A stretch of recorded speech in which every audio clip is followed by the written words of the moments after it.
Adonai said to Avram, "Go forth from your native land and from your father's house to the land that I will show you. I will make you a great nation, and I will bless you. I will make your name great, and you shall be a blessing. I will bless those who bless you, and curse him that curses you, and all the families of the earth shall bless themselves by you." Avram went forth as Adonai had commanded him, and Lot went with him. Avram was 75 years old when he left Haran.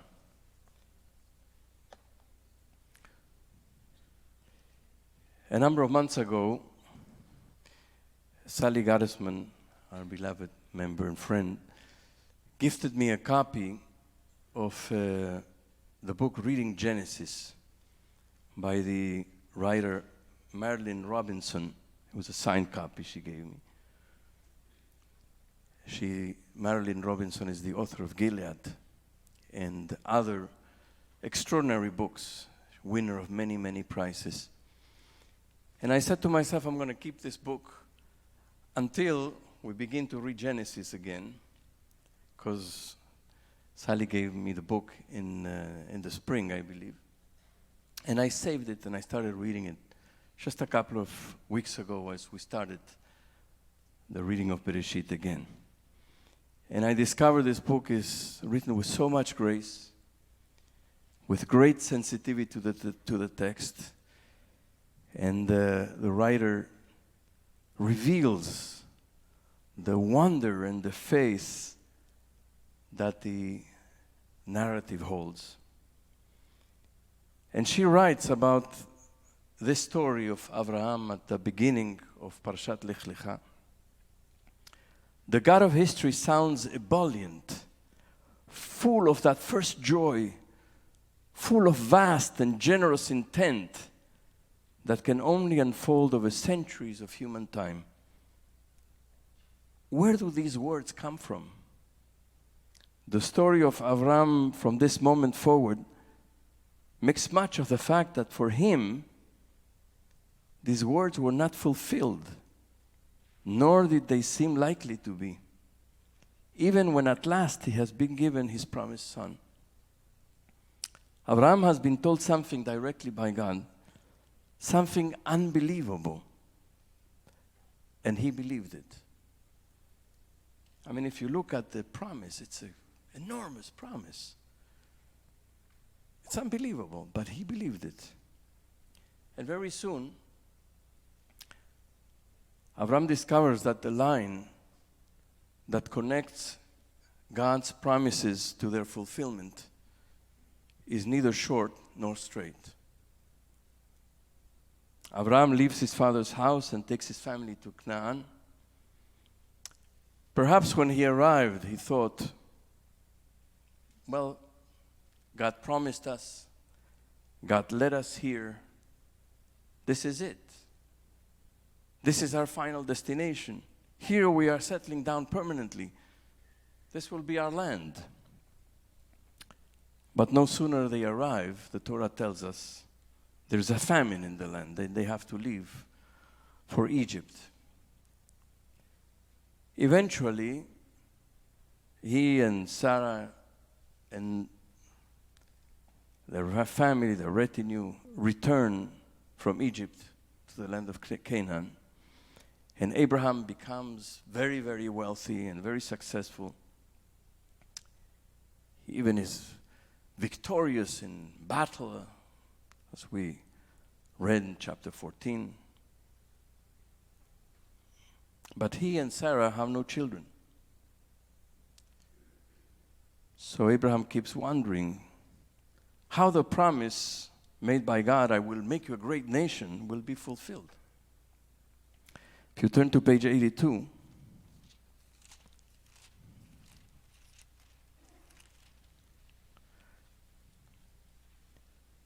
the beginning of chapter 15.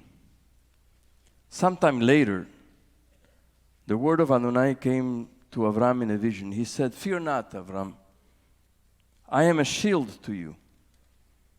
Your reward shall be very great. But Avram said, O Adonai God, what can you give me, seeing that I shall die childless? And the one in charge of my household is Damasek Eliezer. Avram said further, since you have granted me no offspring, my steward will be my heir. The word of Adonai came to him in reply, that one shall not be your heir. None but your very own issue shall be your heir. He took him outside and said, look toward heaven and count the stars, if you're able to count them. And God added, so shall your offspring be. And because he put his trust in Adonai, he reckoned it to his merit. This is Marilyn Robinson on this passage. Someone walking by Abraham's tent that night would presumably have seen him standing there alone, gazing at the night sky, rehearsing to himself or prayerfully the one sorrow that made his wealth and good fortune meaningless to him. Abraham drifts over the land he has been promised, looking for grazing, living when famine requires him to, growing rich, growing old, living peaceably among the other sojourners in the land, encountering God at God's good pleasure, never summoning God. God speaks to him of an unimaginable futurity, assuming that Abraham will find the same joy God does in the prospect of innumerable descendants. Abraham asks God how this promise can be fulfilled when he and Sarah have no son, but he never asks outright for God to give them a son. Somehow he's able to believe God long after belief seems impossible. This is the quality for which he's uniquely revered. And one meaning of it is that he does not in any way attempt to bend God's favor and power to his purposes, to impose his very modest, though very passionate yearning on God's will, even though his longing aligns perfectly with God's promise. So in the passage we just read, God tells Avram, his progeny won't be through his servant Eliezer. And we will read the story of Hagar and Ishmael, but the descendants and the progeny that he's promised in the beginning of Parshat Lekh won't come through his son with Hagar, born when he's 86 years old. It will be through Yitzchak, who will be born when Abraham is 100 years old. God keeps him waiting and waiting. Everything is deferred. Achrei chen, these words appear many times in this narrative. Achrei chen, achar advarim ha'ele, achrei advarim ha'ele. After these things, there's always more to come, more to unfold, more to wait. Marilyn Robinson says, everything that is promised is contingent on the son he does not have. Then when finally, miraculously, a son has been given to him, Abraham is told to kill him. It's about to happen, it doesn't happen. It's about to happen, doesn't happen. And the same is true of the promise of possession of the land. Look at page 83, verse 7.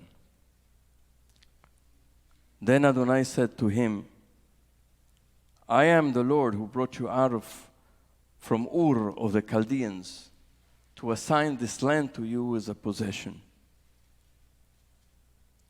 And he said, O Adonai God, how shall I know that I am to possess it? And then there's a covenant that is made in the following verses. It's called the covenant between the pieces, Berit Bein HaBetarim. It's a strange ritual that happens here. Everything is very dark. Everything is very ominous. And God says to Abraham, know well that your offspring shall be strangers in a land not theirs, and they shall be enslaved and oppressed 400 years. And they shall return here, and the fourth generation, your descendants will possess the land, but not right away. Redemption will come after long exile, after slavery and suffering. Aviva Zornberg comments on this section. This is the moment in which Abraham is made aware that a great burden of grief will be entailed upon his descendants in their living out of this blessing. The blessing doesn't come right away. It takes a long time. It's delayed and deferred and takes suffering. There is a process of testing. In fact, the Midrash, Pirkei Avot says, and the Midrash talks about the 10 tests or the 10 trials of Abraham. Nothing comes right away. Nothing is for free. Only after that process has been lived through can the promises be fulfilled, can the land be possessed, can the descendants begin to come. Delay is central to this story. In fact, delay is central to the Torah. You remember when Bnei Israel, when the children of Israel go out of Mitzrayim, Vayi beshalach paro et ha'am, when Pharaoh let the people go, God did not lead them by way of the land of the Philistines. Ki karov hu. God did not lead them the short and direct way through the coast. It would have been a very, very short journey. Ki karov hu. Some translate, God did not lead them that way, although it was close. But some translate, God did not lead them that way, ki karov hu, because it was close. God wanted them to go the long way of 40 years. Everything is delayed. The fulfillment of the promise is always deferred. It is the reality of Abraham's life. It is the reality in the Torah. It's the reality in human life.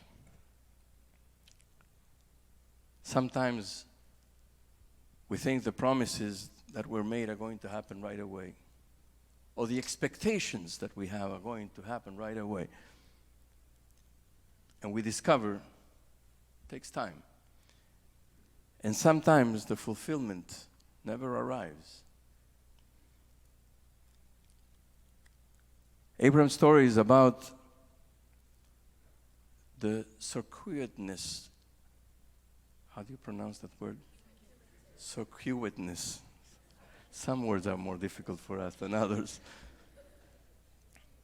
It's a great, I love that word. It's a great word. The circuitous of life. The endless detours and deferrals and disappointments. But Abraham, and here's the thing that is important about his life, and that's why he is a hero, an imperfect hero. There's no perfect hero.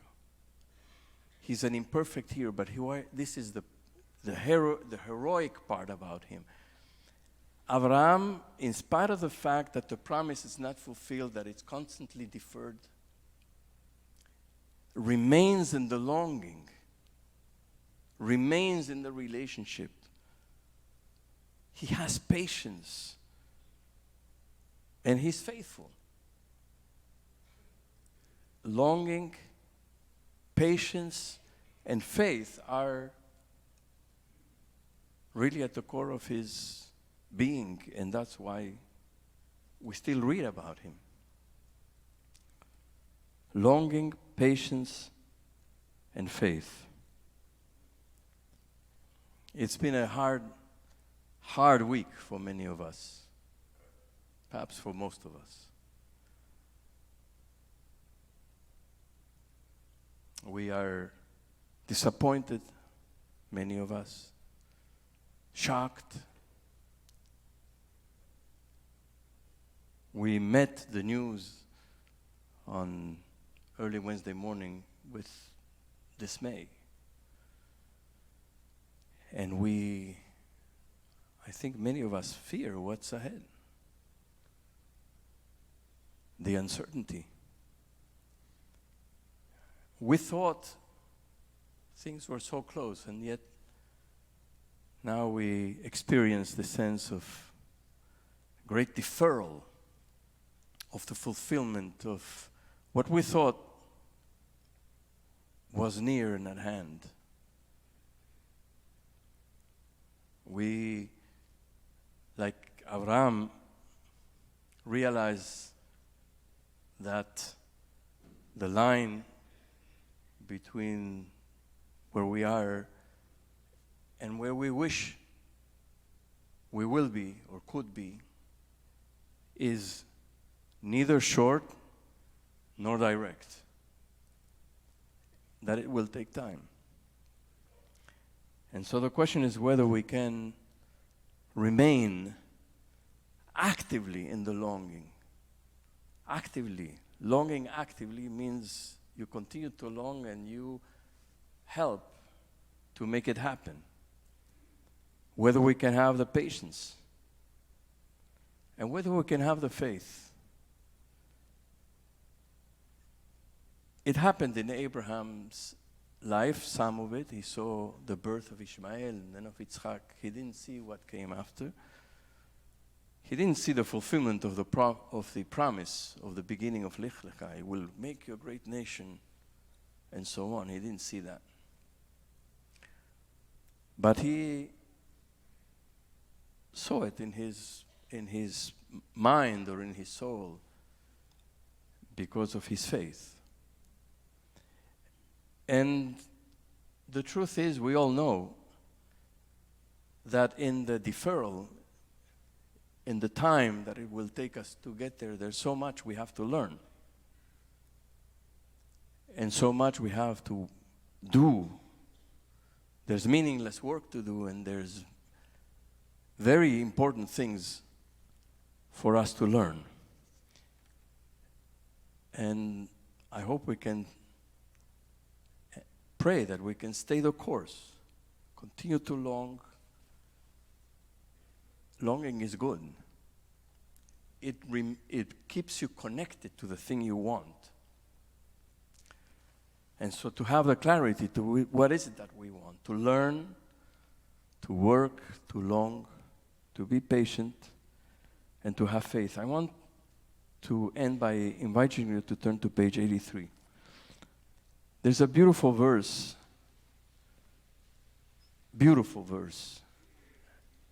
here on page 83, verse 6. V'he'emin b'Adonai v'yachshevea lo tzedakah. It's a verse that is a little ambiguous. V'he'emin b'Adonai, and Abraham trusted in God. V'yachshevea lo tzedakah. And here the subject is not so clear. And he reckoned it to his merit. Who reckoned it to whose merit? Did Abraham reckon this to God's merit, or did God reckon this to Abraham's merit? Look at the commentary at the bottom of page 83, verse 6. At the very bottom. An enigmatic verse.